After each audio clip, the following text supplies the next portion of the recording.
이거 그냥 두면 자궁 경부암 된다, 이렇게 겁을 줬다라고 댓글 쓰신 분들이 있더라고요. 자궁 경부 미란이 자궁 경부 암이 되는 건 절대 아니고요. 자궁 경부 미란이 있다고 뭐 HPV가 있는 것도 절대 아니에요. 매번 피나는 게 정상 아니에요. 매번 나는 출혈은 원인이 있어요. 안녕하세요. 성일탕사 산부인과 전문의 김지연입니다. 이번 시간 Q&A는 이렇게 반응이 뜨거울 줄 몰랐던 자궁 경부 미란 편입니다. 조회수가 16만 나왔고요. 되게 짧은 시간 안에 댓글도 300개가 넘게 달렸어요. 약간 비염 같은 느낌이네. 수술해도 재발하고 잘못 건드리면 고생하고. 이건 좀 달라요. 비염은 알러지, 면역질환이거든요. 미란은 질환은 아니에요. 그리고 수술해도 다 재발하는 건 아니고 재발하기도 한다. 그리고 잘못 건들면 고생하는 건 뭐든 다 그렇죠. 잘못 건드리면 뭐든 다 고생합니다. 임신했을 때 분비물 너무 심해서 양수 새는 줄 알았는데 의사쌤이 헐어있다고 하시더라고요. 영상에서 설명드렸던 것처럼 임신 중에는 외번, 미란 이게 더 심해져요. 그래서 분비물이 많이 늘어나게 됩니다. 너무 어처구니 없는 질문이지만 분비물이 어느 정도인 게 많은 건지 그 기준도 궁금합니다. 다들 나 같은 건지 정상인 사람은 어떠한지도 궁금해요. 전 가려움은 없는데 냄새는 애매해요. 제 몸인데도 잘 모르겠어요. 맞아요. 분비물이 얼마큼 많은 건지 모르겠다 이렇게 말씀하신 분들 많거든요. 제가 환자분들한테 물어볼 때는 속옷에 좀 묻는 정도인가요? 아니면 속옷이 다 젖어버리나요? 라고 여쭤보거든요. 속옷이 좀 묻는 정도로 나오는 분비물은 정상입니다. 특히 배란기 때는 이 정도 나올 수 있어요. 그런데 속옷이 젖고 겉옷까지 적는다, 이건 많이 나오는 게 맞아요. 쇼부인과 영상 보면 항상 느끼는 건데 성교육이 너무너무 중요하다. 알아야 하는데 모르는 것들, 잘못 알고 있는 것들이 너무 많네.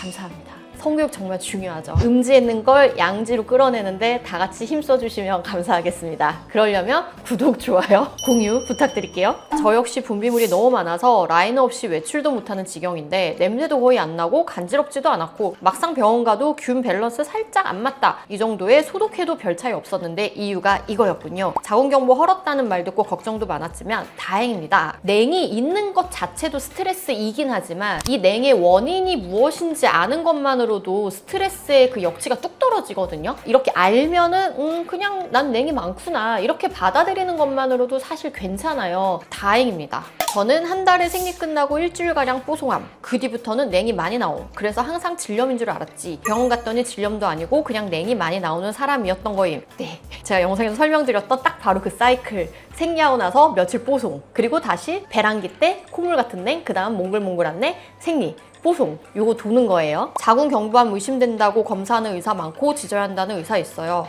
근데 이런 비슷한 댓글들이 좀 많이 달렸어요. 이거 그냥 두면 자궁 경부암 된다, 이렇게 겁을 줬다라고 댓글 쓰신 분들이 있더라고요. 정말 미란을 가지고 그렇게 말씀을 하셨는지는 알 수 없으나 자궁 경부 미란이 자궁 경부 암이 되는 건 절대 아니고요. 자궁 경부 미란이 있다고 뭐 HPV가 있는 것도 절대 아니에요. 제가 영상에서도 말씀드렸지만 미란이 있을 때 균에 노출이 되면 감염이 조금 더 잘 될 수도 있다이지, 미란이 있다고 뭐 염증이 있고 뭐 성병이 있고 HPV가 있고 자궁 경부암이 걸리고 전혀, 심지어는 그냥 거의 관련 없다고 까지 그냥 생각을 해도 될 정도거든요. 그래서 이런 병원은 아니었을 것 같아. 난 환자분들 잘못 들었을 것 같은데 혹시라도 이렇게 말을 했으면 그 병원은 걸르는 걸로. 냉 문제도 별로 없었는데 CIN1이라 2로 넘어갈 수도 있으니 상급병원과 대병에서 레이저 하자고 해서 했는데 영상 보니 괜히 했나 싶네요. 그래도 지지고 가다실 맞고 하니 있던 HPV는 없어졌다고 나오긴 했어요. 대학병원에서 CIN1을 지지자고 했다고요? 요즘 이상한데? 원래 CIN1은 치료하지 않습니다. CIN2부터는 우리가 치료를 해야 돼요. 잘 모르겠습니다. 그냥 단순 이것만 가지고 알 수가 없기 때문에 환자분의 상황이 굉장히 중요해요. 병원에서 경부가 헐어있다고 항상 말씀하셔서 너무 걱정을 많이 하던 중 지난번 정기검진 때 선생님께서 소작수를 권유해 주셔서 고민하던 중에 영상을 보니 마음이 조금 놓이네요. 다행입니다. 피임약을 복용 중이고 관계가 없을 시에도 부정출혈이 간간히 일어납니다. 자궁 경부가 헐어있는데 HPV가 있어서 부정출혈이 자꾸 일어나는 거라고 하셨습니다. 그런 경우에도 따로 수술하지 않아도 될까요? 임신 계획이 있어서 망설여지네요. 헐어있는데 HPV가 부정출혈 일으킨다고? 설마 이걸 의사가 얘기한 게 아닐 거예요. 그냥 뭔가 다른 얘기한 거를 잘못 이해를 하지 않으셨을까 생각을 하는데 HPV가 출혈을 일으키지 않습니다. 그리고 헐었는데 계속 피가 나지도 않아요. 그러니까 미란 때문에 출혈이 생기는 경우가 어쩌다 있지만 지속적인 출혈을 일으키지 않아요. 그래서 우리가 출혈을 막 미란 때문이다라고 막 늘 얘기하진 않거든요. 그래서 지금 나오는 부정출혈은 저는 피임약이 가장 의심스럽기는 한데 원인을 다시 찾으셔야 되고요. 지금 가지고 있는 HPV 미란과 지금 있는 출혈은 관련이 없다고 생각하시는 게 더 맞습니다. 저도 남편이랑 관계 후 소량의 피가 매번 나와서 약간 트라우마 같은 게 생긴 건지 관계를 피하게 되더라고요. 근데 이게 정상적인 거였군요. 근데 하루 지나면 또 괜찮아지더라고요. 매번 관계할 때마다 피 나는 게 무서운데 혹시 피 안 날 수 있는 방법은 없을까요? 매번 피 나는 게 정상 아니에요. 그냥 어쩌다가 날 수 있다라고 말씀드린 거예요. 제가 영상에서 출혈에 대해서 말씀드린 거 오해하시면 안 됩니다. 매번 나는 출혈은 원인이 있어요. 뭐 경부의 용종이라던가 다른 원인이 있고 관계하다가 상처가 나는 경우도 있어요. 그래서 이런 부정출혈에 대한 거는 제가 부정출혈 영상에서 굉장히 설명을 잘 해놨으니까 그 영상을 참고해봐 주시면 좋을 것 같습니다. 오잉 저는 자궁 경부 헐었을 때 관계 시 출혈이 너무 신경 쓰여서 고주파로 지진 적이 있어요. 할 때마다 피가 꽤 나오는데 이불에 묻는 거 너무 스트레스고 수건 까는 것도 한두 번이지 소용없을 때도 있고 남친도 놀라더라고요. 생리도 아닌데 피를 보는 것 자체가 무섭기도 하고요. 그래서 고주파 지졌는데 그 이후로 출혈 없어서 편하고 너무 잘 받았다 생각해요. 근데 임신 때 안 좋을 수 있다니 좀 걱정되네요. 진짜요? 늘 이렇게 피가 나오고 이불에 묻을 정도고 수건에 깔을 정도였다?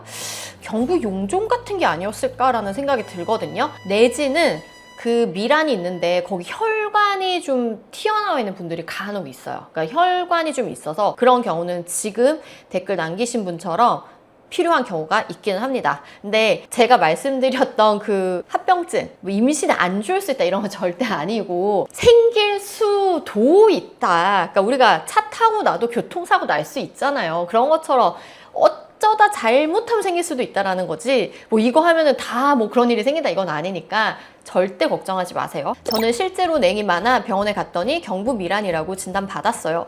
질염 검사에서도 정상이고 성관계도 자주 하지 않으며 미란 진단받는 것도 일단 경과를 지켜보기로 했는데 냉이 너무너무 고민이네요. 하루에 팬티 라이너를 5개, 6개씩 쓰는데 너무 불편한데 수술해도 재발된다고 하시고 들으니 수술이 나은지 계속 나을 때까지 놔둬야 하는지 고민돼요. 근데 이 정도까지 불편하면 저는 이런 분들은 소작술 받는 걸 추천드립니다. 이거는 그냥 재발이 제가 무조건 된다고 말씀드린 건 아니고 되는 경우도 있다고 말씀드린 거라 저는 이런 케이스는 미란의 치료 적응증에 해당된다라고 보입니다. 저는 헐었었고 CIN 등급 없는 세포 변형 단계라고 했는데 고주파 받았어요. 그 후 형광물질인가 바르고 정확히는 모르는데 따뜻한 레이저 치료 매주 10회인가 했어요. 돈도 엄청 깨졌는데 별일 없겠죠? 고주파 받고 나서 부작용이라던가 안 좋은 점이 있을까요? 아니면 어차피 재발되니까 그냥 굳이 필요 없는 걸로 말씀하신 걸까요? 괜히 잘못될까 걱정이네요. 왜 비추하시는지 좀 더 자세히 설명해 주시면 좋을 것 같습니다. 받고 아직 6개월 정도 됐는데 완전히 낫고 나서는 저는 분비물이 확 줄어 아주 만족하는 편입니다. 이런 분들 정말 치료 잘 받으신 거예요. 이 분비물이 일상생활에 지장이 될 정도로 불편한데 원인이 분명하게 경부 미란 때문이다 라고 하면은 치료받는 건 추천. 그게 아닌데 무분별하게 치료할 필요는 없다 이렇게 말씀을 드린 거고 분비물이 나는 그닥 불편하지 않다 근데 미란이 있다? 그럼 당연히 치료할 필요가 없다 라는 뜻에서 말씀을 드렸던 거고요. 세포 변형 단계라는 게 반응성 세포 변화를 말하는 건지 아스쿠스를 말하는 건지 모르겠는데 이거는 사실 치료를 할 이유는 없습니다. 뭐 바르고 따뜻한 레이저 뭐 말씀하신지 알 것 같은데 HPV 바이러스 치료하려고 했던 치료인 것 같아요.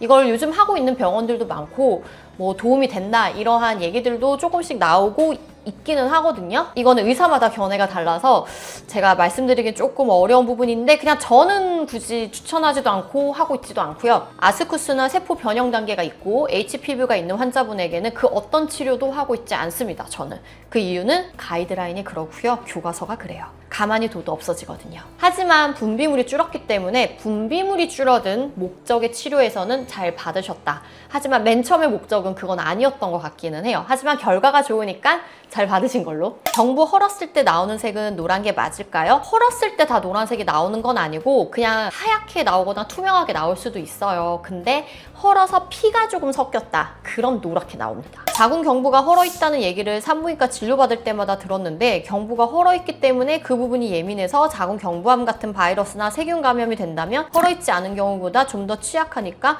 검진 주기를 6개월에 한 번씩 받자고 하셔서 그렇게 검진을 다니고 있어요. 계속 이렇게 검진 주기를 짧게 해서 관리하면 되나요? 아니면 그냥 1, 2년에 한 번씩 검진 받아도 상관없나요? 1년마다 받으시면 됩니다. 이거를 짧게 받아야 되는 적응증에 자궁 경부 미란이 있지 않아요. 제 의견은 아니고요. 가이드라인입니다. 쌤, 그럼 창상 피부제 같은 거 처방받아서 그런 거 주 2, 3회에 넣었던 것 같은데 경부 염증이라 했었는데 염증이랑 헝거랑 경계는 어떻게 구분해요? 꽤 좋아지긴 했어요. 그렇게 한 달 치료 받았어요. 사실 경부 염증이라는 건 말 그대로 염증이 생긴 건데 염증, 자궁 경부염이라는 진단명이 붙은 염증은 균이 감염이 된 거예요. 우리가 말하는 질염 중에 균이 감염된 질염이 악화가 돼서 경부에 감염이 돼서 일으키는 게 자궁 경부염이라는 질환이고요. 그건 감염으로 일어나는 거. 그게 아닌 그냥 염증이 생기는 경우에는 자궁 경부암 검사에서 반응성 세포 변화 이런 결과가 나오게 되고, 제가 영상에서 말씀드렸던 경부 미란은 그냥 약간 헐어있는 느낌이 드는 거라서 앞서 말씀드린 두 가지 질환과는 아예 다른 겁니다. 이런 뭐 창상 피복제 이런 거 넣는 거는 사실 뭐 때문에 그랬는지 모르겠는데 그 안에 만약에 상처가 좀 있었다 그러면 도움이 됐을 거예요. 그게 아니다 라고 하면은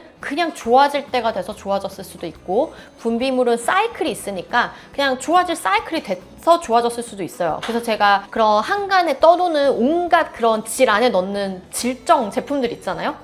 그냥 의약품 아닌 거 그냥 막 파는 거 있잖아요. 막 넣는 거 넣었더니 냉이 좋아졌어요, 넣었더니 막 괜찮아졌어요, 이런 후기들 막 달리잖아요. 그리고 그런 분들이 저는 썼는데 좋아진지 모르겠어요, 그럼 거기서 조금 더 써보세요 이런 말을 하거든요. 그게 뭐냐면 그냥 좋아질 사이클이 온 거예요. 그냥 그걸 안 넣었어도 그 시기가 됐으면 냉이 좋아졌을 거예요. 그래서 저는 그런 질 안에 넣는 온갖 제품들 다 사용하지도 않고 환자분들한테 일절 추천하지도 않습니다. 근데 병원에서 필요에 의해서 처방하는 의료기기 제품들이 있어요. 거기에는 재생에 필요한 성분이나 그런 게 들어있는 경우들이 있거든요. 근데 그것도 다 필요한 게 아니라 그냥 필요한 사람들이 있어요. 그런 분한테 추천을 하는 거, 그런 거는 사용하시는 거 당연히 괜찮습니다. 사실 저는 미란을 궁금해 하시는 분들의 외래에서 좀 많이 봤기 때문에 이거를 영상 준비하면 관심을 가져주시지 않을까 생각했는데 생각보다 정말 뜨거운 관심을 보여주셔서 이런 주제를 앞으로도 좀 더 준비해보면 좋겠다 이런 생각을 했어요. 뭔가 일반적인데